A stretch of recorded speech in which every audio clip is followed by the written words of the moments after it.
Comes on better, no? The audio is better or not? We are going live now. Yes, we are live. Can you hear me? Yes. Can you hear me? Yeah? Okay. Yeah. We are live. Okay, hello and welcome everybody to the launch of Artemis I. And yeah, we have many members of our board here, and I would like to welcome everyone. And yeah, I would say something about the flight. The inaugural flight of NASA's Artemis I mission is one of the most anticipated launches in the year. And we are all so excited and waiting for it. And yeah, Bernard is also in. Yeah. Hello. Hello, Bernard. Hello, Space Racer, EuroMoonMars. Yeah, you are at the site, as I see. Yes, I am currently on the site for viewing. Okay, can you give us very busy. Actually, yes, we have a very low data rate, as you know, like we are from the moon. But, yeah.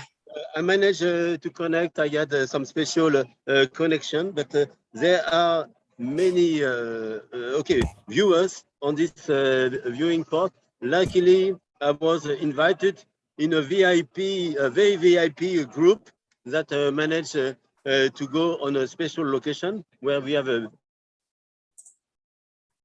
Okay, it seems he is disconnected.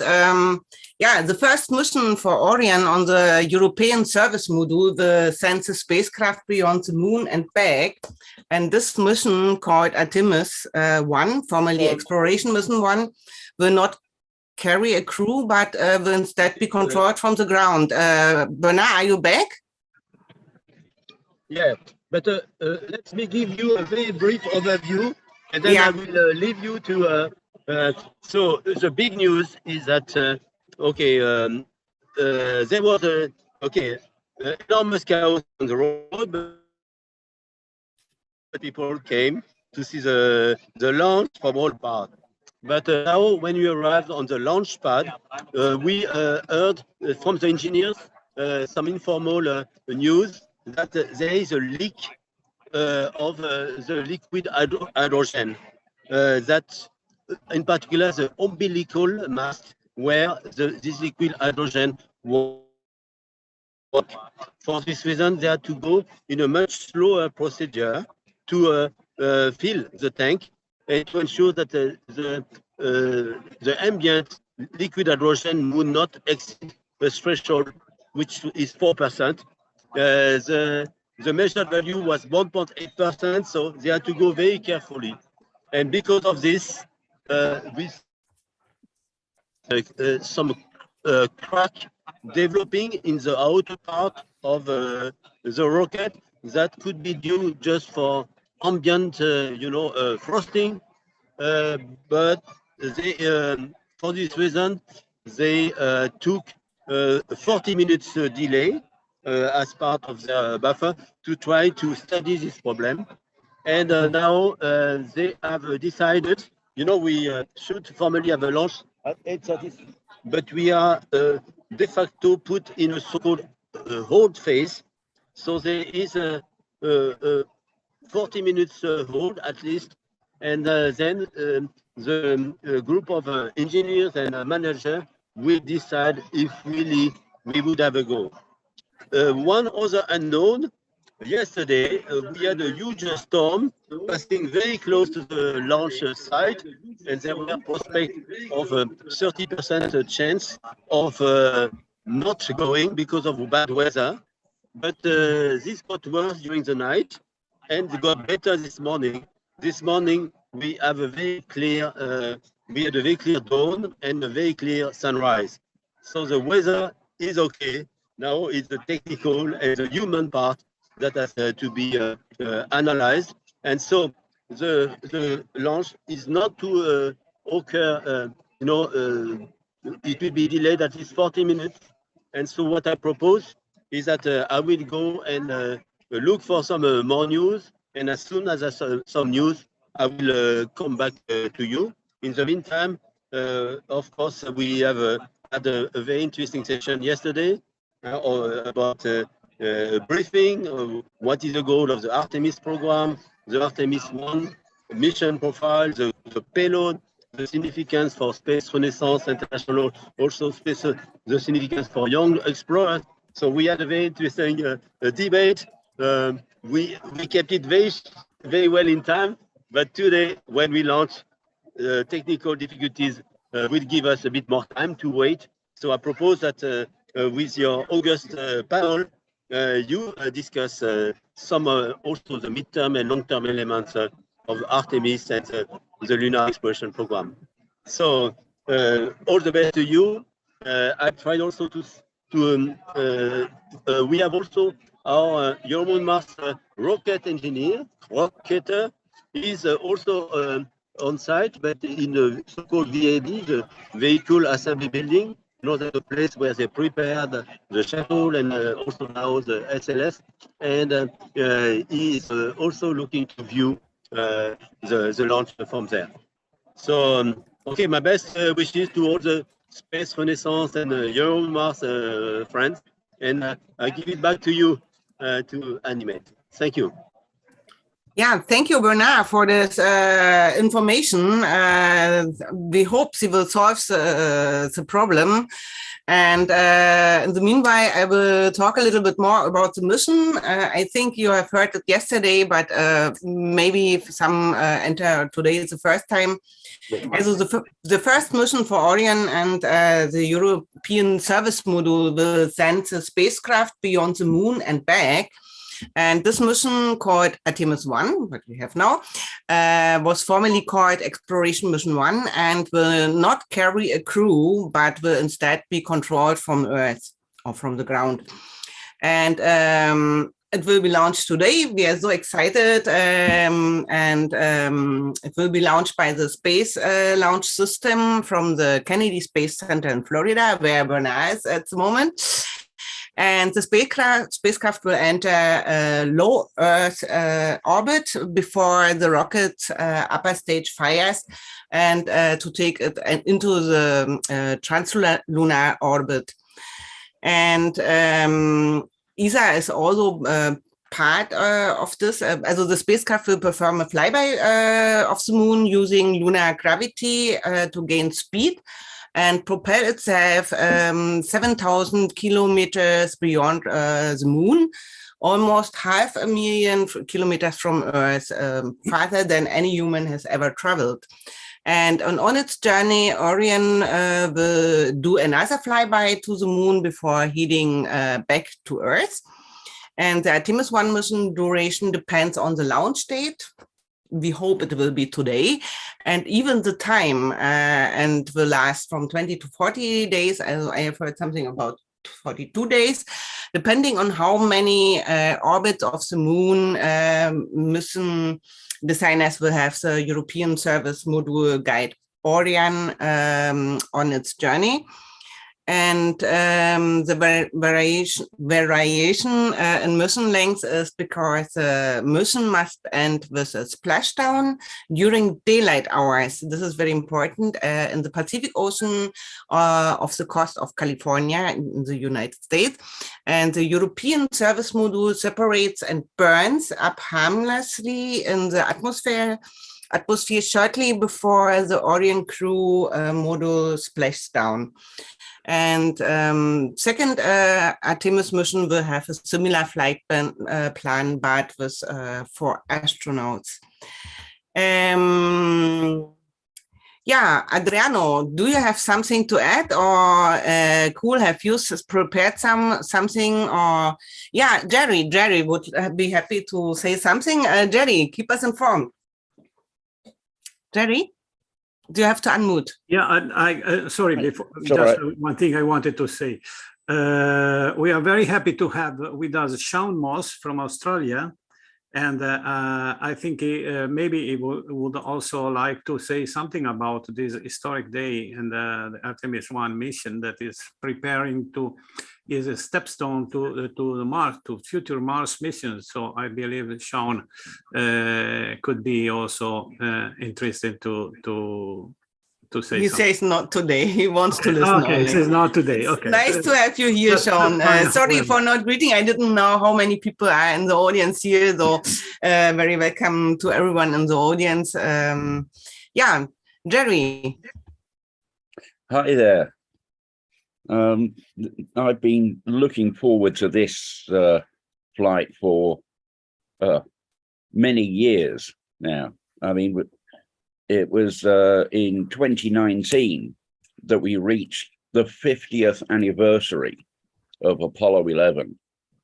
And in December 1972, when Gene Cernan and Jack Schmitt left the surface of the moon from Apollo 17, and Gene said, "We leave, God willing, as we shall return." But nobody back then, nobody had the slightest idea that it would take over 50 years for a return to the moon. I mean, it was assumed then that we might go back in another perhaps 15, maybe even 20 years, but nothing like this. And a lot of people have asked, why has America not returned to the moon? And the answer is quite simply because they had other things to do. The point about Apollo was that it was exploratory. They went to learn a lot about the moon, and they did. And on each flight, they learned more and more. But the amount of extra information wasn't quite as great, perhaps, as on some of the previous flights. And you get to the point where you're not learning much new information.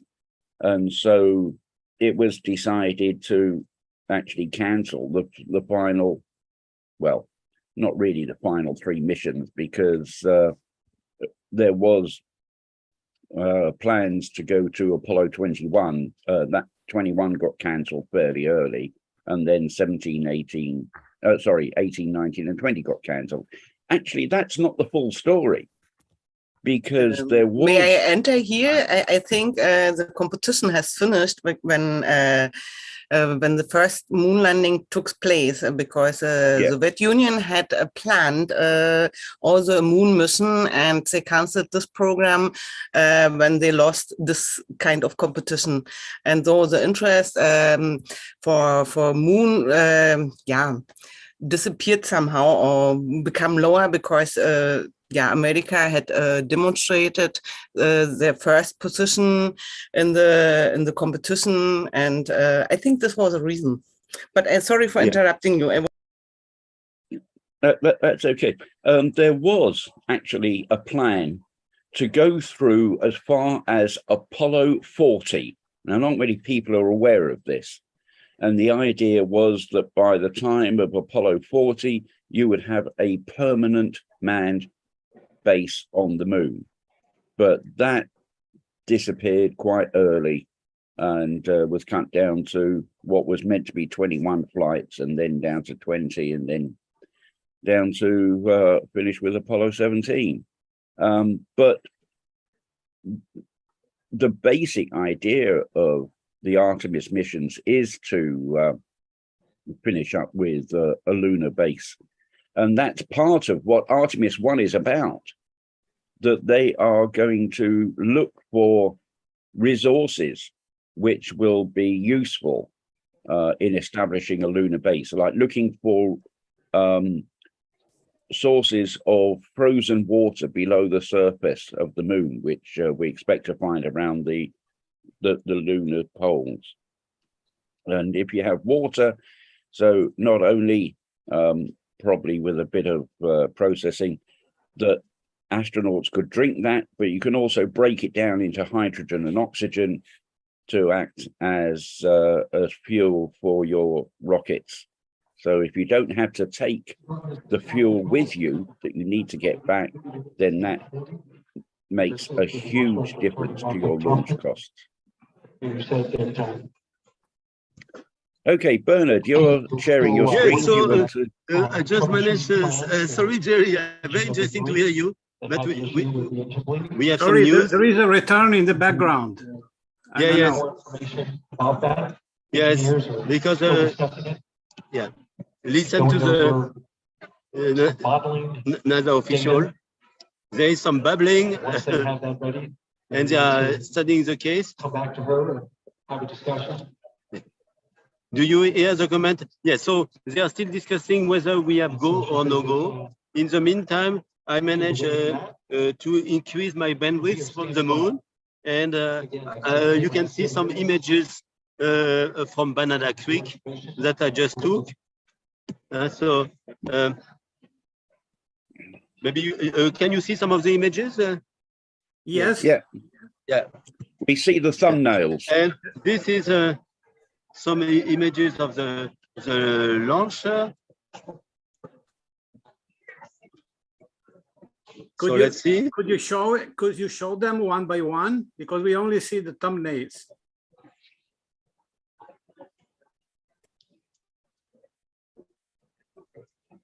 This you see this view. Okay. Yes. Now it's full screen. Yeah. And so we had the opportunity also to meet a number of great friends, colleagues, some astronauts, some colleagues from various space agencies. The European Space Agency came with a delegation of about 100 people from the whole space industry, from the different member states, but also we had some many colleagues from the US, from NASA, working on the science, engineering, and also the industry that were involved in the build-up of both SLS, but also the Orion module, and some of the investigators. So it's very packed. Many people had only 1 or 2 hours of sleep tonight. This was my case as well, plus a jet lag. But still, okay, we feel a lot of energy, a lot of hope that we are going to see the launch. But already, just to be here, we have also close to the launch pad. So this is some you can see here. This is Stephanie Wilson. So I discussed with her. I invited her to come to our meeting in Paris in September. She is a part of the NASA astronauts, and she may be the next woman and the first woman to walk on the moon in Artemis I. I met also Sian Proctor, an educator that flew with Inspiration 4, and she's also going to join us in Paris at ISE, and she will talk in our session, lunar session. I will try to invite her also in our booth, in our Space Renaissance EuroMoonMars booth in ISE. We had many colleagues as well. This is a Canadian astronaut. You can, I hope you see that. Can you see the Canadian astronaut? Yes. Yes, yes, we see everything. Let's see. Let's see if I can repart. We had also, of course, we had. I met. I met also the head of agencies, European Space Agencies, and we had also the president of the IAF Federation, of course, president of ISU, Pascal Anfreund, is here. So we will take a lot of pictures, memories, and we will share that for our friend for Space Renaissance. Now, and maybe in this hold of T-minus 40 minutes. Bernard, so maybe you could yes. you could also interview someone. Yeah, yes. I try to interview 2 minutes dialogue. Some people, record it, and then we could also do some follow-on highlights, and we try to edit that. But now the big news is the decision of the management engineering team whether we have a go or no go. Okay. I have been to several launches in my life, but I went to 4 launches, including the launches for my own PhD experiments that we did with sounding rocket, but also I went to 4 scrub launches. So you are everything ready, and 3 seconds before the time, they say, we don't launch. So yes, but these things happen. They want, in particular for this first, to be sure that there is not any risk of a malfunction. So all the best to you. Yes, Sabina, Adriano, Jerry, and all our friends. Back to you, to the Space Renaissance studio. Thank you. Yeah, thank you, Bernard, and keep us informed about the ongoing launch. We will hope it will take place and there will not be any further problems. It will be at least 40 minutes, but then there is a length of the launch window. But I think we should know, I think within 20 minutes, what is going to happen. Okay, thank you. Thank you so much. Okay, thank you. Okay, Jerry, you can go on. Can you, yeah. Yeah, that's okay. I just wanted to quickly, briefly share my screen because, so I am on the flight. Oh, that's great. Can you see that? It's my boarding pass. Yes, I can see it. And also, I've got one for my granddaughter as well. So she is, she's now 13 years old, and very interested in science and space. Unfortunately, she's decided she no longer actually wants to be an astronaut, but never mind. And you can see also that I'm wearing my Artemis I badge there as well. So I said how Artemis I is designed to look for potential resources that will be useful for long-term investigation of the moon. And certainly water is the major resource. And having discovered that there is water frozen around the lunar poles is a major step forward, and we need to investigate that more and find out to what extent that ice exists and how far below the surface it is. This also exists on Mars, of course, and this originally was quite a surprise, although as with lots of things with investigating the moon and Mars, once you discover it, you then think, oh yes, of course we should have realized. But knowing about past flow of water on the surface of Mars, it should have been obvious that a lot of it will have seeped down below the surface and subsequently frozen. And in fact, although the surface of Mars is desert, there is so much water frozen below the surface of Mars that if it was all melted and brought up to ground level, it would cover the entire planet to a depth of nearly 100 meters. I mean, that is a huge amount of water, and it completely changes everything about going to Mars, because one thing that Mars has, which the moon doesn't, is, of course, the carbon dioxide atmosphere, even though it's very, very low pressure, far less than even the air pressure at the top of Mount Everest. But the point is, if you extract the water and break it down into hydrogen and oxygen, you can combine the hydrogen with carbon dioxide and produce methane.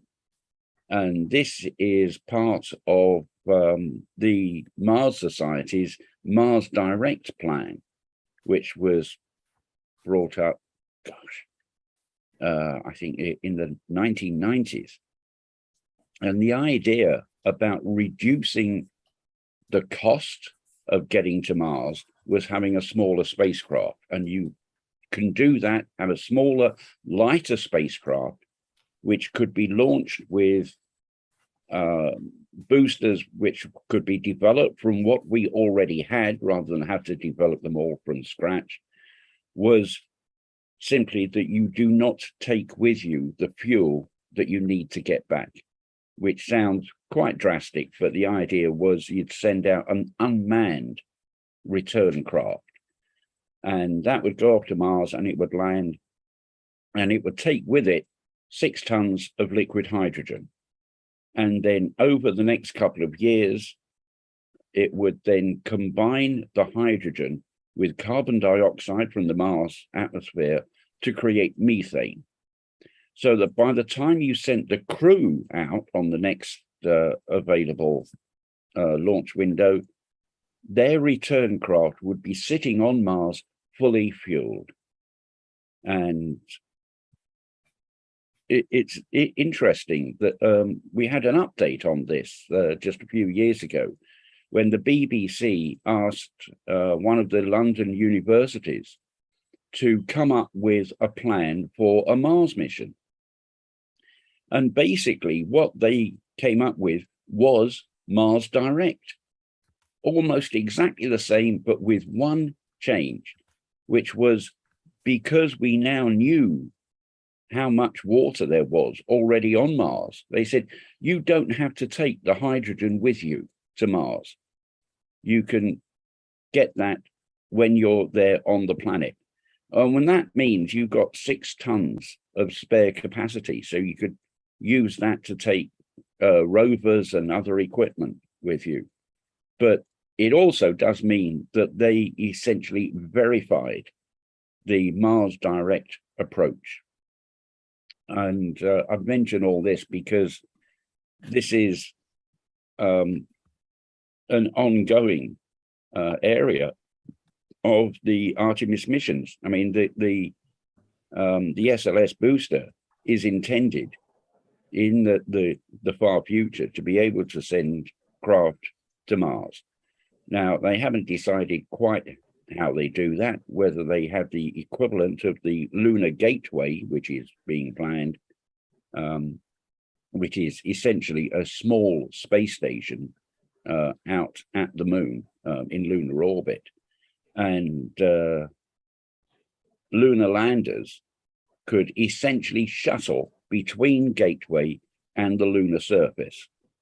So they go down to the moon, come up just to the Gateway, not return to Earth. You'd have another craft that would come back from the Gateway to Earth. And so that saves some costs as well. And it would refuel and shuttle between those two places. Yeah, there is also another interesting thing that maybe we forgot yesterday in our discussion that we had in the pre-launch comments, and I saw it in an article that I saw this morning by Aviation Week. That's the Orion spacecraft is properly designed to protect 4 astronauts for 21 days. Beyond the Van Allen belt. That is an advancement in one of our preferred topics, that is protection from cosmic radiations. And yeah, it would be very interesting if some of us has more information about that. Or otherwise, we will go studying, we will go deepening their knowledge during the next days. I have shared the screen.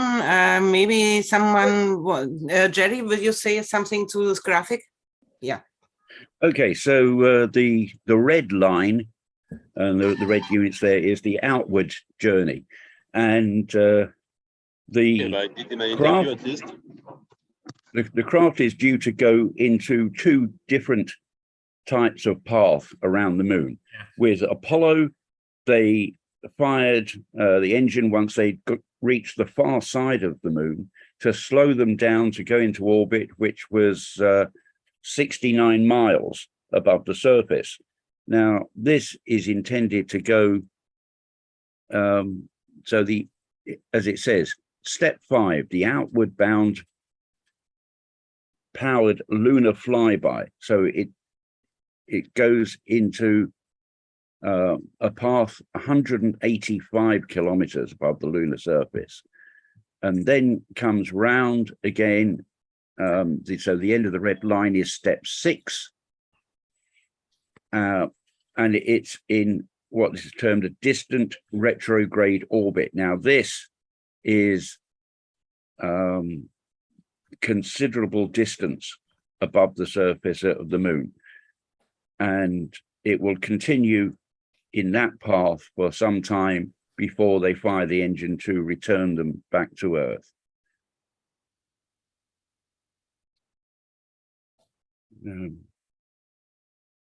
Okay, anyone else want to? No, my question was, someone of us maybe know which kind of technology the Orion capsule is using as a protection from cosmic radiations. What are they using? Okay, I would say it is just the construction of the spacecraft. We already knew that the Van Allen belts do not create a deadly problem for astronauts. First of all, they only go through the Van Allen belt and not go round and round the Earth inside the Van Allen belt. And also, they angle the azimuth of the launch so that it goes not just out in a straight line. I hate to interrupt. The plane between the Earth and Moon. Yeah, the launch was scrubbed. Yes. Bernard just sent a message by WhatsApp. What is with the launch? Is scrubbed, is a cancelled for today. Oh, my dear. Oh, Yeah. gosh. So sorry. Yeah, it's a shame, but I'm sure most people would have said not completely unexpected, for a first attempt. I mean, after all, the first flight of the space shuttle was meant to go on April the 10th, 1981, and that got delayed for 2 days. So there we go. But they have a launch window which continues for a few days, so there is definitely an opportunity to come back and have another go. So, yeah. Just to come back to radiation then. So going out towards the moon isn't a problem, but there's two main types of radiation, and there's also cosmic radiation, and you're going to get that wherever you are out in space beyond low Earth orbit, really. And as you said, Orion has been designed to provide protection for at least up to 21 days. However, that's not long enough if you want to get to Mars. So we need something more than that. Now, one way of providing radiation protection is actually just from water. And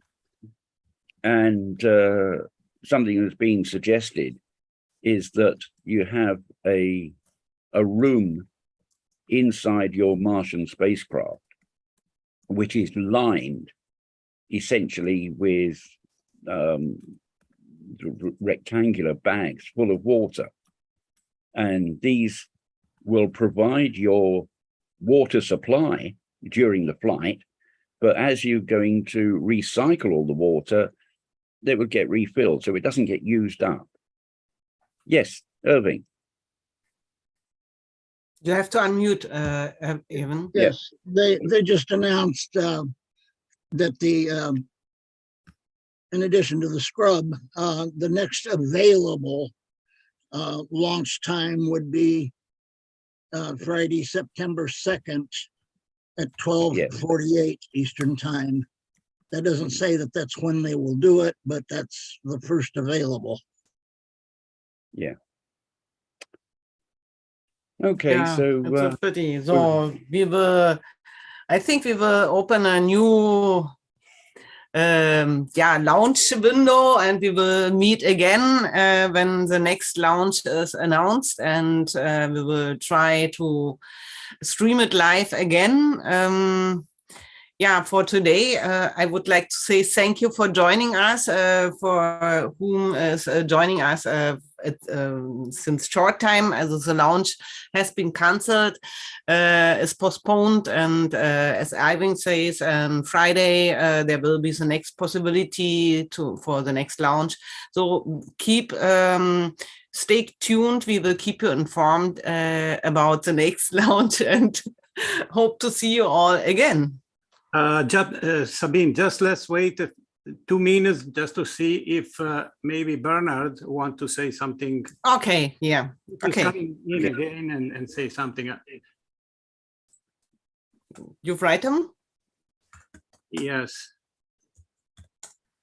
while we're just waiting for Bernard, yes. I'll just say one final thing about going to Mars.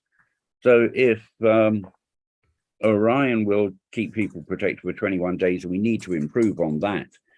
But one thing that would help, and in fact would completely change the logistics of a mission, is if we could cut down the journey time for Mars, which is typically 7 to 9 months. Well, Dr. Franklin Chang Diaz, who flew 6 times on the space shuttle, his speciality is high energy plasma physics. And his company that he's led since he left the shuttle program has worked on the production of a plasma engine. And they have tested this development version of it. And a full-size version of it would be able to get a spacecraft from Earth to Mars in 39 days.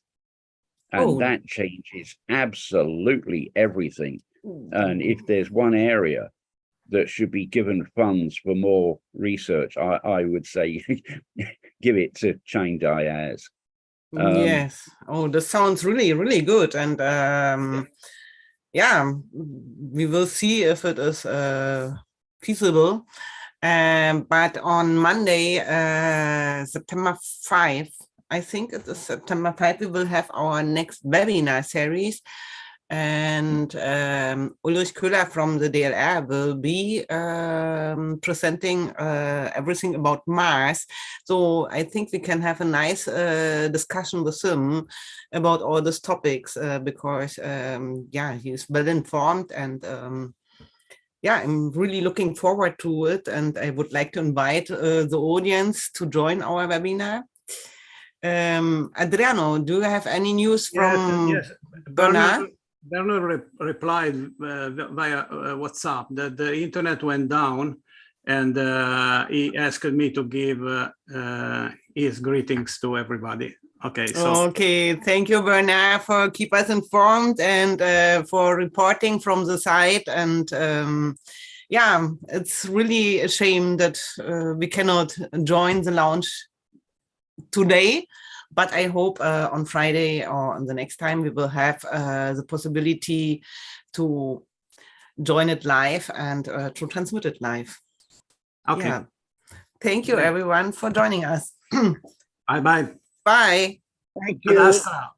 Ad Astra. Ad Astra.